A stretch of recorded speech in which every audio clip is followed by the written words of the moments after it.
yang dipakai Januarinya.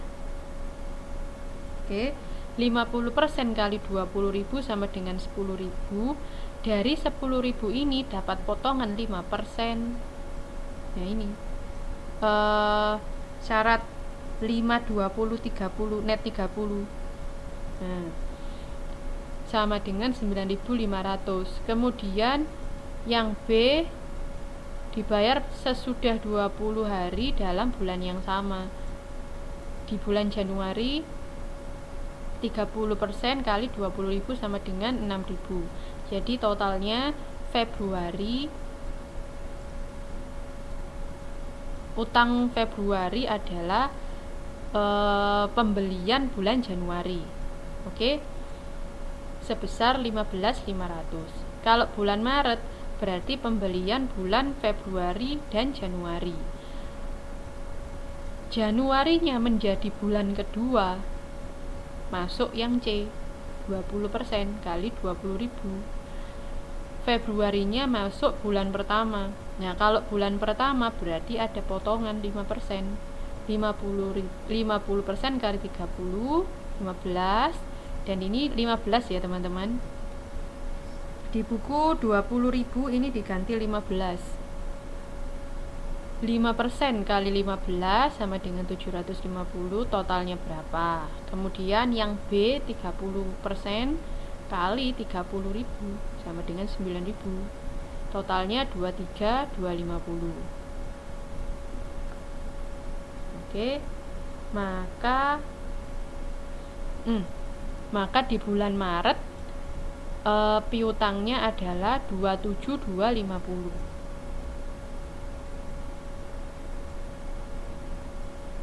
Jumlah belian, maaf, ini jumlah beliannya. Kemudian April berarti belian bulan Maret dan bulan Februari. Maretnya masuk yang C, Februarinya masuk yang A dan B. Cara menghitungnya sama. Begitu pula Mei. Nah, oleh karena itu, dengan demikian seluruh utang yang harus dibayar ke pemasok atau kas keluar adalah sebanyak 8.750, yaitu Februari, Maret, April, Mei. Kenapa sampai Mei? Karena kan di sini sampai Maret. Kalau Maret, biar Maretnya habis, berarti kan dia sampai Mei. April, Mei.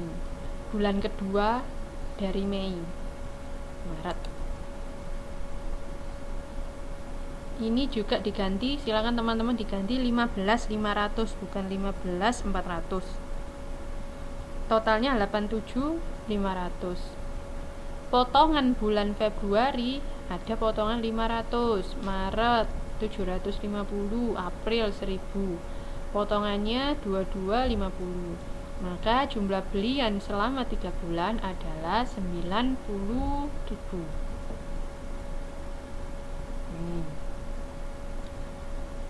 Adapun anggaran utang usaha selama 3 bulan dapat dihitung dengan beliannya 20.000. Februari adalah 20% kali 20.000. Kemudian belian bulan Februari 30, berarti sama dengan 34. Bulan Januari 20, bulan Januari ditambahkan bulan Februari, 20%-nya Januari ditambah belian bulan Februari.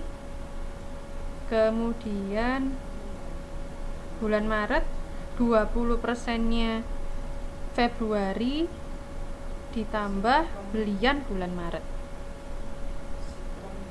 Oke. Jadi yang pertama ini untuk menghitung kas keluarnya. Kas keluar. Untuk yang bagian ini untuk menghitung utang. Anggaran utang usahanya. Oke.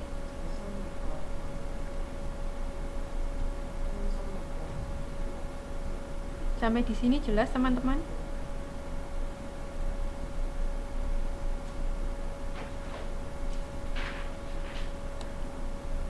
Saya lanjutkan ke contoh yang kedua. Nah, ini ada lagi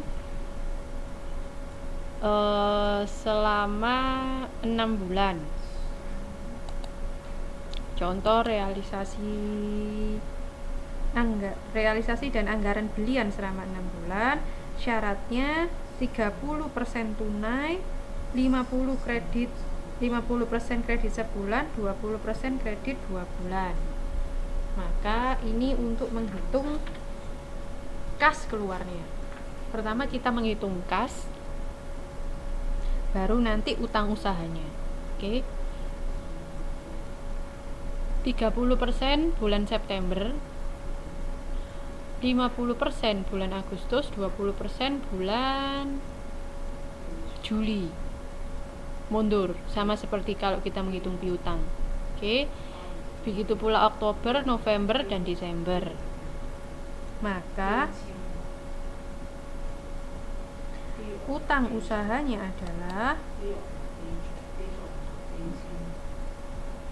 kalau September, maka September dan Agustus 70% kali 100 dan 20% kali 80.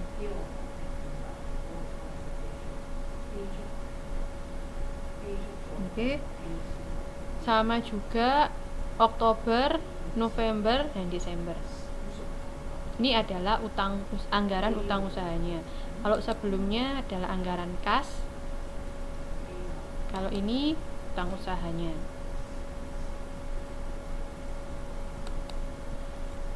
Nah, kalau contoh yang ketiga, hati-hati di sini sama seperti piutang yang lalu, syarat pembayarannya 20% tunai, 80% kredit. Dari 80% dibayar 70% bulan 1, 30% bulan 2. Oleh karena itu, ada perkalian 80% kali 70%, 80% kali 30%.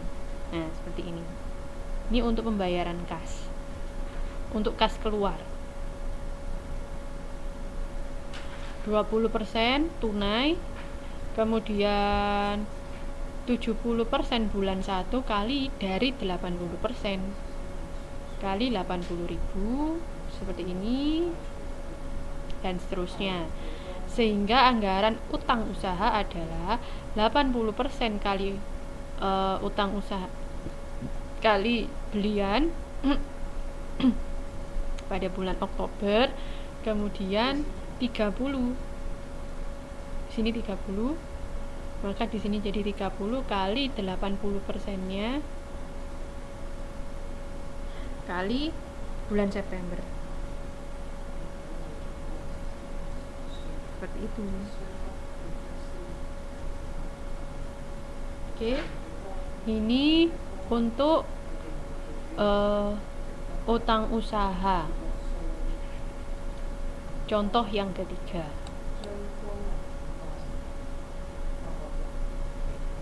Sedangkan untuk utang jangka panjang ada rumus tersendiri mengenai angsurannya. Jadi di sini ada contoh kredit membeli mesin dan alat pabrik dengan kredit investasi bank sebesar 11 juta. Ini bukan 10 juta, maaf saya belum mengganti ini. Sebesar 11 juta dengan ketentuan bunganya 12% setahun, dibayar setiap akhir tahun. Kemudian angsuran pinjaman beserta bunganya dihitung secara anuitas. Nah, anuitas, angsuran pokok pinjaman dibayar tiap akhir tahun. Jangka waktunya adalah 5 tahun. Untuk menghitung angsuran secara anuitas, rumusnya adalah ini. Silakan dikoreksi lagi. Jadi A sama dengan P, kemudian I bukan 1 ya, I dikali 1